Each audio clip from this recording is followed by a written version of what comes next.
Hello, everybody. Hello. This is a video we're going to be talking about some of the childhood neglect that we are seeing in sessions, and we're going to give a further explanation of the child's experience and how that affects the brain. So, We've actually been having a long pattern of really working with people around childhood neglect lately. so this, if you catch this video, it's going to be helpful in explaining how we see that and what we do about it to bring it into a healing. Yeah, we wanted to give people the overview of how the brain of a baby works, basically, because most people don't remember being an infant, and if even if you take a little bit of a regular psychology course on the childhood development, um, there's a little bit of info in those classes, but we're going to dive into that a little bit deeper so that people can understand the science of how to rewire that so that they can be freed from what's going on. So if you have this broader view of the science, it helps you to understand the completely normal way that your brain has been functioning based on how you were brought up, and what to do about it. And when we do sessions and we do the tracking and we see the child in the underworld often stuck with a soul loss because of neglect, there's no difference between neglect and experiencing an acute trauma. Like physical abuse, Yeah, actually there's meta studies now saying that there's no, it's just as damaging. yeah. So even though and a lot of people say I have a great relationship with my parents now as an adult, and that's fine. There's nothing. There's good. That's good to have a good relationship with your parents as an adult. But what we're talking about is what the child experienced at that time that caused the soul loss, and often neglect is part of it. Our parents just weren't able to meet the child with the emotional support and the needs that the child had at that time. And people keep growing, so the relationships change. But at the time that the soul loss happened within the child, that's what we're talking about. And understanding it is how you break free of it. Yeah. So we're going to talk about what happens in the brain when you work with this energy, after we explain how it got there in the first place. So there's something very normalized in our culture, that some ancient cultures haven't disconnected from, but is very common in our westernized culture. And it's passed down from generation to generation. So this is a pattern. And one thing that's important to understand as a baseline is that our purpose for being here is to completely have a full memory of our true nature as love. Children innately, especially in infancy before they're conditioned, everyone on the planet knows the true nature is love. Immense, complete love and acceptance. When a parent who hasn't reached into that state of conscious awareness passes on their state of consciousness to the child, there's an instantaneous Imprint. imprint and confusion. And I'm going to explain how that works. So, because the ultimate truth is that we are all love and we're all here to come back to that, and to release what's in the way, our self-concept isn't in that state of awareness of love. If it was, we would be having a really immensely exquisite life experience every day, constantly internally, and it would be mirrored back in our lives. But when children are born, people think babies don't have awareness of their environment, and the opposite is true. Babies have complete awareness, far more than adults, of every thought and emotion that is going on, and every perception that's going on inside their caregivers. So babies' brains, this is where it gets into the childhood development, they'll tell you that up until the age of 2, so from infancy onwards, a child's brain is in delta brain waves. and then predominantly. And then from the age of 2 to about 6 or 7, I can't remember exactly, but the child is in theta brainwaves. And then what is the next one? Beta and alpha become dominant after that. So to understand these brainwaves a little bit, delta brainwaves are most active in the frontal lobe. The frontal lobe becomes highly developed in people who have meditated for decades and monastics. It's called in neuroscience the God brain. So the frontal lobe, where delta brainwave activity is primary, is what's going on in the brain of a child. That brainwave state is still connected to the unified field of existence. So when a child is born, any emotional complex inside the parent, the child does not perceive themselves as separate from that emotional complex of the parent. Any shame that that parent has, any rage that that parent has, any self-rejection or resentment that that parent has, the child experiences that as themselves. They don't have any capacity to separate from that emotional experience.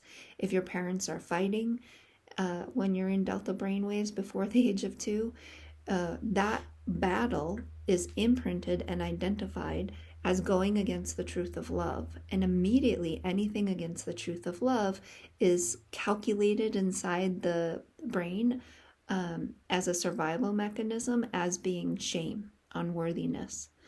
So the impact of this is hard to comprehend in our adult brains that don't remember being in that unified brain state, where there's no separation at all from your caregiver.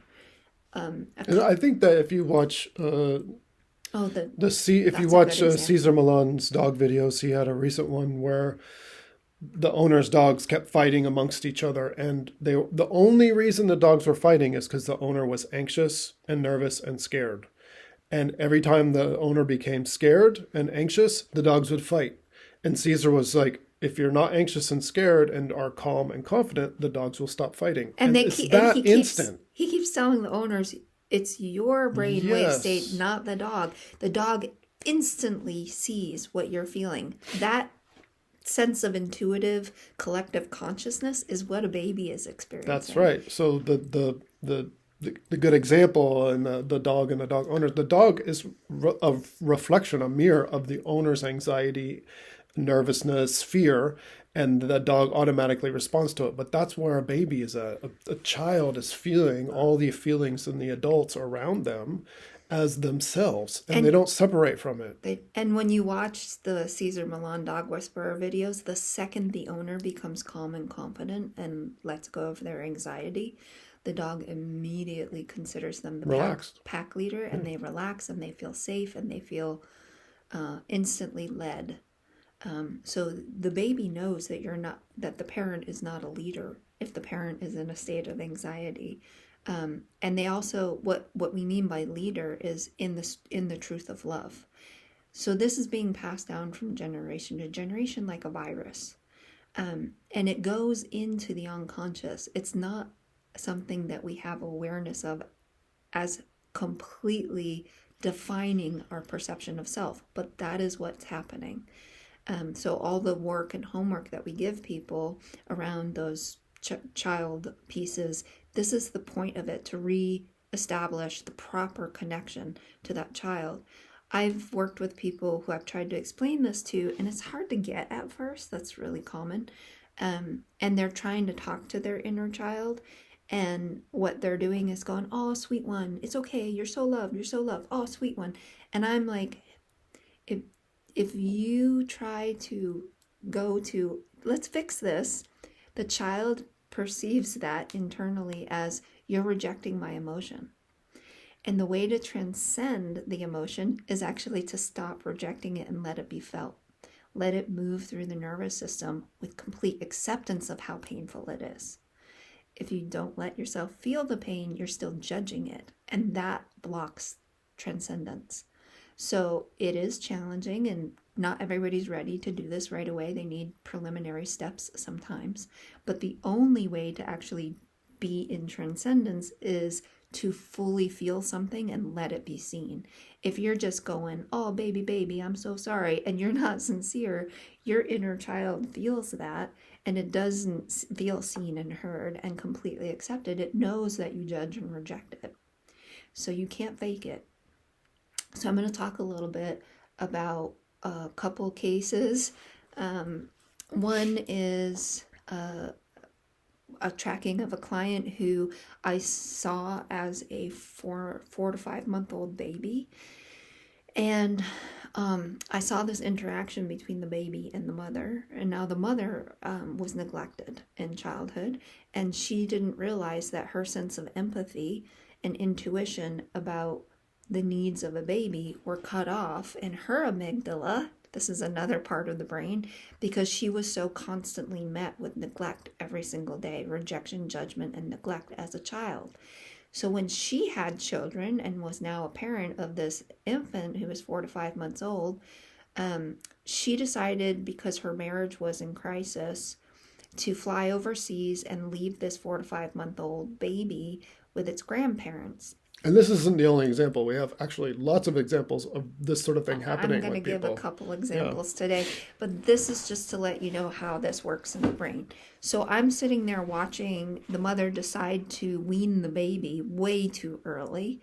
Babies are getting a constant state of oxytocin, nurturance, care, and acknowledgement of love as their truth of existence while they're breastfeeding. That's the way that the divine designed the brain. And so this is an incredibly important time to establish that sense of peace and trust and knowledge of who you are, so that your amygdala can have the full range of safety and emotions expressed, so that you can become an empathic being, and your intuition and ability to be a truthful being is completely dependent on being an empathic being. So you don't want to have that cut off. Babies have to be highly protected and in a constant state of security. That's the way science has proven the brain of a baby works. So this mother didn't have that knowledge, because this is new. And actually, science was lying to people at this time in the 70s and telling them to neglect their babies. And that science was a complete lie, and it harmed a lot of people. And she had already been brought up cut off from her own empathy and intuition. So she saw this baby as an inconvenience, because I saw her look at the baby like, there's something wrong with you because you're upset that I'm not breastfeeding you. And she was wanting to wean the baby so she could go on this trip. She was in a state of despair and stress. And when the baby got cut off from the breast milk, the baby looked at the mom like, you've just betrayed me, I'm angry at you. And the mom looked at the baby like, you're a bad baby. And I watched the whole thing happen, and it was heart-crushing. That baby internalized a constant state of low self-worth, soul loss from that in multiple events, and shame. And they developed, ADHD and an inability to regulate the nervous system. That's how strong these imprints are. So even if you love your parents as an adult, you get along with them, the acknowledgement of what that baby went through and the ability to see in a calm, loving state as you reparenting the child, even just momentarily. Sometimes it's a pattern that you have to reset over a couple months, and it works if you are vigilant about it. But sometimes you really just need to acknowledge it one time, and your whole nervous system will release that trauma. It's that powerful and potent, and it can restore the activity of the amygdala, which is where your emotional processing happen. And when the amygdala gets fried by so many harmful, neglectful experiences, it starts to shrivel up, and you lose the capacity for empathy, and you kind of move through the world in a very dishonest and self-harming and harming to others kind of way, where you can't be responsible for your emotions, and your relationships get really rocky. So soul retrieval is important, but that child needs to be seen and heard, or it's not going to be willing to come back. And that means reparenting the child as your own self. It's often why we say to folks, we need to do a soul retrieval, but first there's this work of reestablishing a connection to the child part that it has the soul loss, so that we can ultimately do the soul retrieval. We'll have to do another video on what soul retrieval is Yeah. for those who don't really fully understand that statement, but the soul part has to preserve its light, and its light is the truth of love, and it knows when it's safe and not safe, so it takes off. It's like a fragmenting of your, full self. Part of you is It missing. happens through traumas. Yeah, and it affects the health and the mood and the mind of a person quite deeply. But you have to be willing to be very transparent with the divine that this has happened, and sometimes it takes work just to build up the strength to be able to be that transparent. Yeah, to fully see it, to fully acknowledge and see what our children selves went through while we were growing up. And I will explain with myself as an example. I was doing some self-hypnosis techniques in my teens, and I was thinking of training in cranial sacral, and this one teacher was really big on self-hypnosis, and I already knew how to do self-hypnosis. So I went in and I was like, I'm going to talk to my inner medicine elder. And I met with the medicine elder internally in the self-hypnosis session, which maybe I'll have to teach sometime because it's pretty awesome. And I was like, okay, what's the core issue in terms of why I have really low energy and my kind of like immune system is being affected? And they showed me this blob that looked like meat. It was like a kind of triangular shape, and it was 2 sections. And I was like, that looks like chicken meat. It looked like raw chicken meat. And I didn't know anatomy and physiology, so I was like, okay, that's probably an internal organ. I don't know what that is. So I said to the organ, what are you? In the hypnosis session that I was doing on myself. And it said, I'm the liver. And I was like, oh, the liver. Okay. Well, can you tell me what's going on? And it said, I'm angry. And I had not read Chinese medicine, which is where anger is held in the liver in Chinese medicine. I found that out later. And I was like, okay, you're angry. Okay, can you tell me why you're angry? And then the liver body memory played back something that happened when I was 2 years old, where my parents were fighting with each other quite aggressively, and they were both in a dysregulated state of rage. And I was sitting there looking at them at the age of 2, going, these aren't parents. I'm the parent. These are children. And apparently my inner child and my liver were storing some feelings about that had not been processed and had left a state of perception and survival mechanisms in my nervous system for a couple decades since that event happened. So when people think that children are just kind of like, aimless and unconscious and don't know what's going on, the truth and the news that we need to acknowledge is there is not a single feeling or emotion, spoken or unspoken, that the child doesn't completely perceive and internalize as themselves because of their brainwave patterns. And I'm giving you those 2 examples so you realize how deeply this sets into the mind of a child. So when you come into a session with us and we give you those exercises to do, we want you to have the big picture. The brain operates for survival, and the truth of your being operates from the knowledge that you're love. There's nothing defective about the fact that you're reacting to these unloving states, neglect, and whatever the situation is. Just a daily lack of emotional presence with a child is enough to traumatize their brain. People don't realize the sacredness and responsibility and presence required to raise a child because our culture is so deeply removed from it. They don't understand what a child is. Their humanity, if you've inherited ancestral patterns of already being removed from the state of love that you are in your own intuitive, empathic sense, you're going to bring that onto your child, and both of you can completely repair it if you're willing to do the processes that are scientific that we teach for transcending those states of consciousness and rewiring the brain. We're not talking about how to do the brain rewiring today. I think we did a video on that before, but you can find one. You can find one probably in our video collection. But when we talk, like, a lot of people aren't aware that this kind of normalized way that parents move through the world actually has an impact on them. And your right to love your parents and your right to have a good adult relationship with your parents, this actually, depending on how well they're treating you, potentially has nothing to do with your current relationship with their parents. This has something to do with what was internalized inside of you so that you can get back to knowing your true nature as divine love. All of us innately know when we've been put in situations that are removed from that love, because that love is the truth.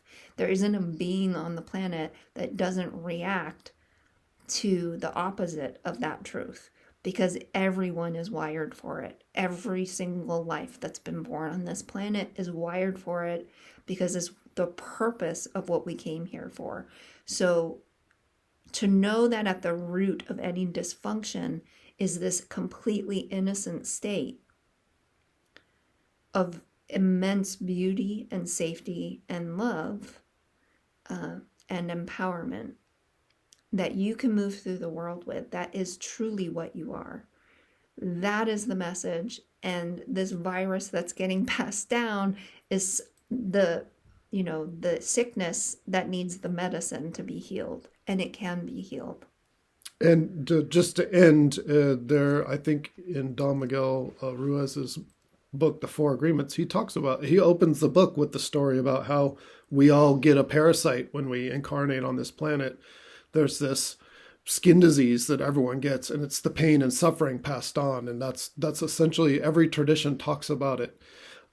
We have to remember our true nature, and the work of a spiritual being is doing that work of removing these things that we all inherit when we incarnate here. So that's probably good enough for right now. We're at 22 minutes, and I hope you enjoy the video. Subscribe to our videos, like, and thank you for the support, and thank you for doing sessions with us. We appreciate all of you guys. We're sending love. Yeah, and when you subscribe and like and comment on the video, it amps up some kind of data thing on the computer, and more people get access to it. So hit those like buttons nonstop. Thank you, guys. So other people can hear helpful messages. Exactly. It's service. Thank you. And continue to refer us too, because we appreciate your guys' support. Thank you.